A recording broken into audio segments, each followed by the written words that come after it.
अस्सलाम वालेकुम स्टूडेंट्स। आज हम 10th क्लास की फ़िज़िक्स के chapter number 18 atomic and nuclear physics का लेक्चर नंबर 7 स्टार्ट करेंगे। आज का हमारा टॉपिक है radio isotopes and there uses. ठीक है बच्चों, radio isotopes and there uses. Radio isotopes and there uses. अच्छा बच्चों, सबसे पहले हम ये टॉपिक स्टार्ट करते हैं, रेडियो आइसोटॉप्स और यूजेस। ये हम पढ़ने से पहले सबसे पहले हमें पता होना चाहिए कि रेडियो आइसोटॉप्स हैं क्या, ये कहाँ से आते हैं, कैसे बनते हैं। ठीक है, इससे पहले बच्चों हमें पहले दो चीज़ें पढ़नी है। आपके पास कुछ न्यूक्लाई होते हैं स्टेबल न्यूक्लाई, ठीक है, जो कि नॉन रेडियो एक्टिव होते हैं, यानी स्टेबल जो होते हैं, कैंपजीन न्यूक्लाई जो होते हैं वो नॉन रेडियो एक्टिव होते हैं, यानी उसके अंदर से रेडिएशंस जो है वो एमिट नहीं हो रही होती। अब बच्चों आपने याद रखना है कि ऐसे एलिमेंट्स जिनका एटॉमिक नंबर जो है वो 1 से लेकर 82 के दरमियान में होता है, वो आमतौर पे स्टेबल न्यूक्लाई होते हैं, नॉन रेडियो एक्टिव एलिमेंट्स होते हैं, यानी उसके अंदर से रेडिएशंस नहीं निकल रही होती। अब रेडियो एक्टिव अनस्टेबल न्यूक्लाई, हम बात कर लेते हैं अनस्टेबल न्यूक्लाई की, जो के होते हैं रेडियो एक्टिव एलिमेंट्स।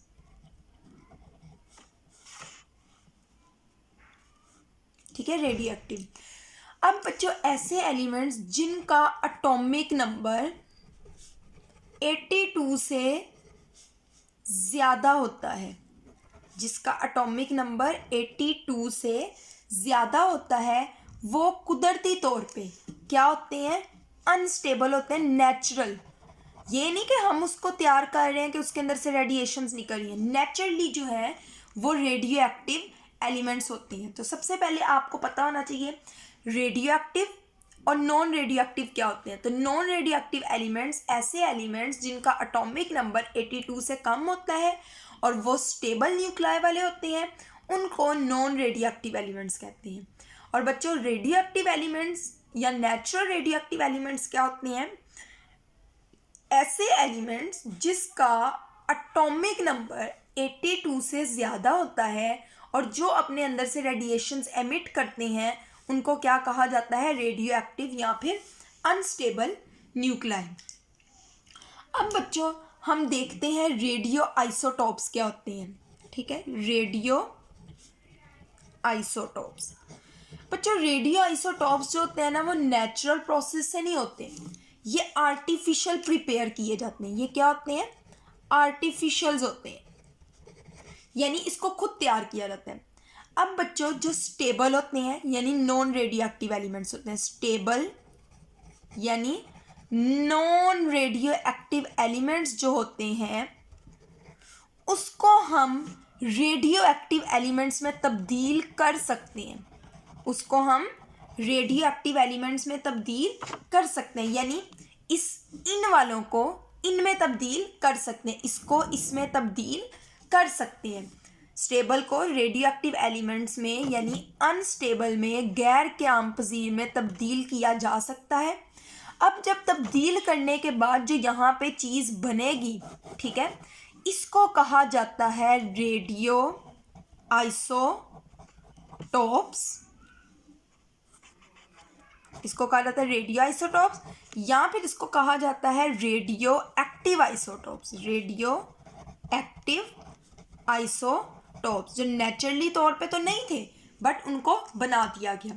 अब बच्चों ये किस तरीके से बनाए जाते हैं, ये जो स्टेबल या नॉन रेडियो एक्टिव एलिमेंट्स होते हैं ना, इस पे क्या किया जाता है बच्चों, इसमें आप लोग बम्बार्ड करवाते हो, मतलब बौछार उसके ऊपर भेजे जाते हैं। किस चीज़ की बम्बार्डमेंट होती है, आप इसके ऊपर प्रोटॉन भेजो, ठीक है, न्यूट्रॉन की बम्बार्डमेंट करवाओ, ठीक है, या फिर अल्फा पार्टिकल की बम्बार्डमेंट करवाओ।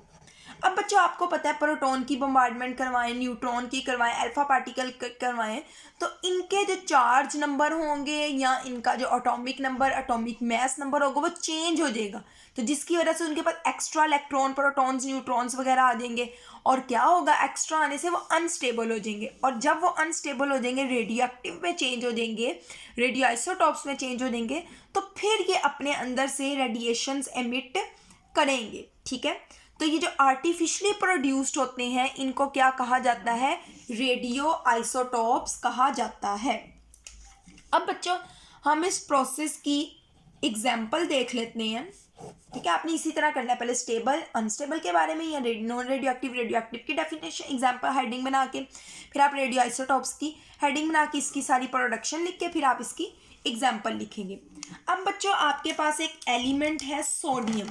ठीक है, सोडियम 2311, 23 मास नंबर, 11 इसका एटॉमिक नंबर होता है। अब बच्चों इसके ऊपर हम एक न्यूट्रॉन की बम्बार्डमेंट करवाते हैं। न्यूट्रॉन आपको पता है 1 और 0 होते हैं। जब ये बम्बार्डमेंट करवाएंगे तो ये रहता सोडियम ही है। 23 और 21 24 हो जाता है, नीचे वाला 11 ही रहता है।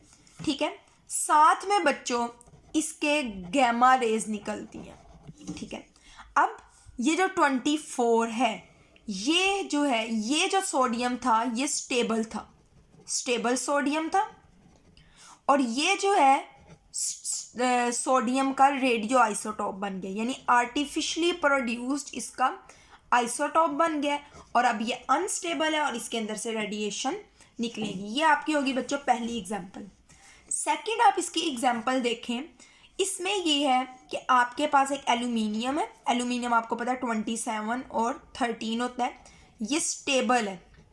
ठीक है, ये क्या है, स्टेबल एल्यूमिनियम का न्यूक्लाइड।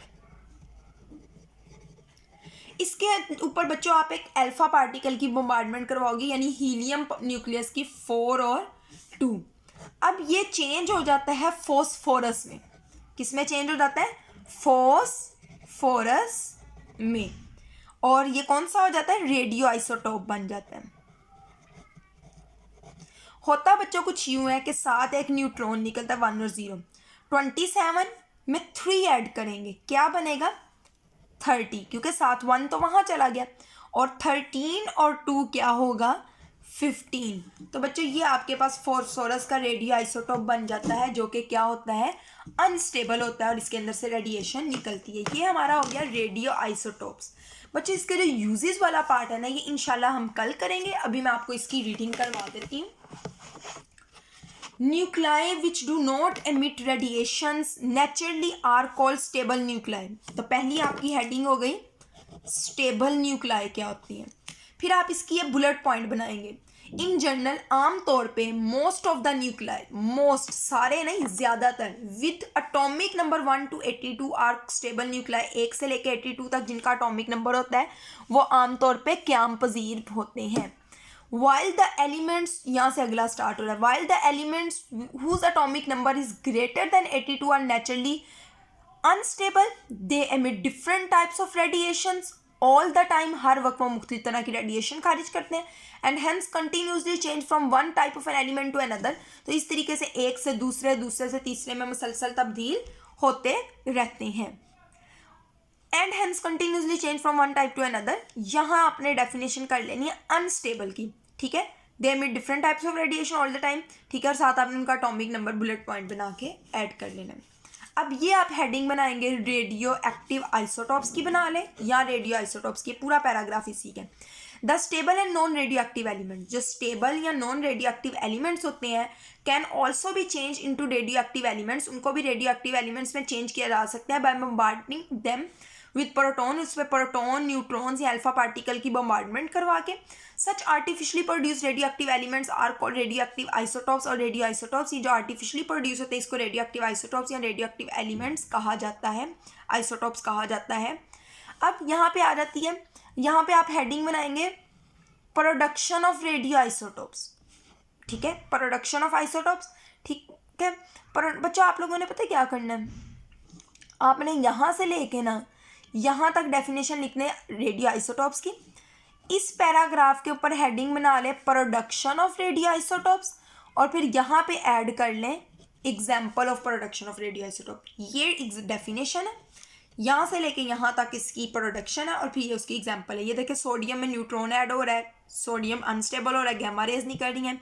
एल्यूमिनियम में हीलियम ऐड हो रहा है, फॉस्फोरस बन रहा है और साथ न्यूट्रॉन निकल रहे हैं। ठीक है बच्चों, आज के लिए इतना ही। इंशाल्लाह कल हम अपने 8th लेक्चर में इसके यूजेस स्टार्ट करेंगे। अल्लाह हाफिज़।